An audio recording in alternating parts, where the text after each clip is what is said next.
జై శ్రీరామ్. నిన్న ఓటు వేసి రావడానికి వెళ్ళినప్పుడు ఎంతమంది ఉన్నారంటే చాలామంది. అసలు లైన్‌లో నిల్చుంటే 2 గంటల సమయం పట్టింది ఓటు వేసి రావడానికి. తొక్కిసలాటే అయిందనుకోండి.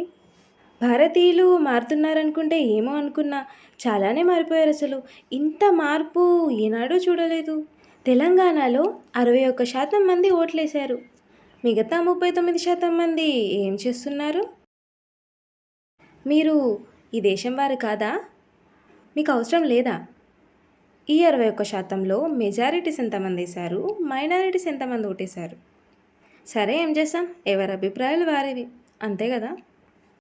ఒకసారి మా తాతయ్య ముత్తాతను అడిగేవారంట మా మామయ్య వాళ్ళు, తాత వెళ్ళి ఓటేయడం ఎందుకు, నీ ఒక్క ఓటుతోనే గెలుస్తారా ఎవరైనా అనేసి.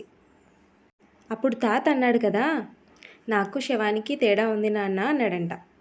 ఏంటి ఓటెందుకు అంటే శవం అంటున్నాడు ఈ తాత అని అనుకున్నాడు. ఏంటి తాత ఇలా అడుగుతున్నావని అడిగితే, బిడ్డ, కాటిలో కాలే శవము ఓటేయలేదు, ఈ ప్రాణంతో ఉన్న శరీరము ఓటేయలేనప్పుడు శవానికి నాకు తేడా ఏంటి బిడ్డ అన్నాడంట. ఈ గడ్డ మీద పుట్టిన నువ్వు ఈ తల్లి రుణం తీర్చుకోవాల్సిన సమయం వచ్చినప్పుడు, ఈ తల్లికి అండగా ఉంటున్న వారికి ఓటు వేయాల్సి వచ్చినప్పుడు, నీ ధర్మం నుంచి నువ్వు తప్పుకుంటే నిన్ను ఏమనాలి అంటే, తల్లి పాలు తాగి తల్లి రొమ్ముల మీద గుద్దేవాడిని ఏమనాలి? నీ తల్లి కోసమే నువ్వు ఆరాటపడట్లేదు, రేపు దేశం కోసం ఏం చేస్తావు? దేశం పక్కకు పెట్టు, నీ ఇంట్లో వాళ్ళ కోసం ఏం చేస్తావు అని సమాధానం ఇచ్చారు తాతయ్య. మనం అంటూ ఉంటాం ఆ కాలం వాళ్ళకి తెలివి లేదు, ఏమీ లేదని. మేము పిహెచ్డీలు చేసాము, ఎంకామ్ బీకాములు చేసామని చెప్తారు. ఇది మన చదువుకున్న తెలివి.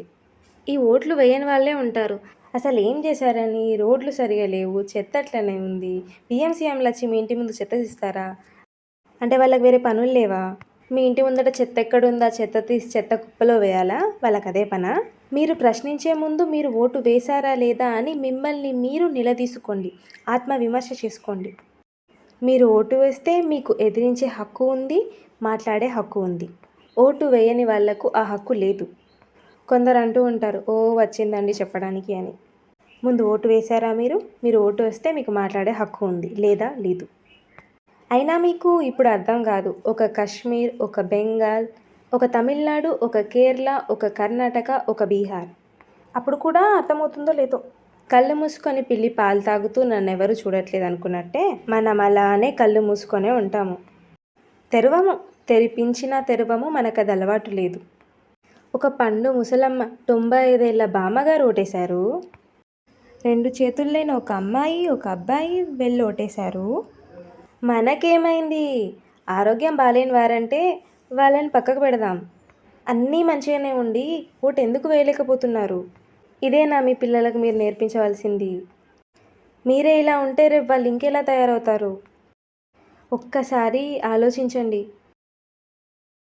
మీ దేశం కోసం, దేశాన్ని పక్కకు పెట్టండి, మీ పిల్లల కోసం ఆలోచించండి. వీటన్నింటిలో కూడా అసలైన శుభవార్త ఏంటంటే, మనం వేసిన ఓటు వృధా కాదు. ఎవరు చింతించకండి. తప్పక ధర్మమే గెలుస్తుంది, తిరిగి రామరాజ్యమే వస్తుంది. జై శ్రీరామ్.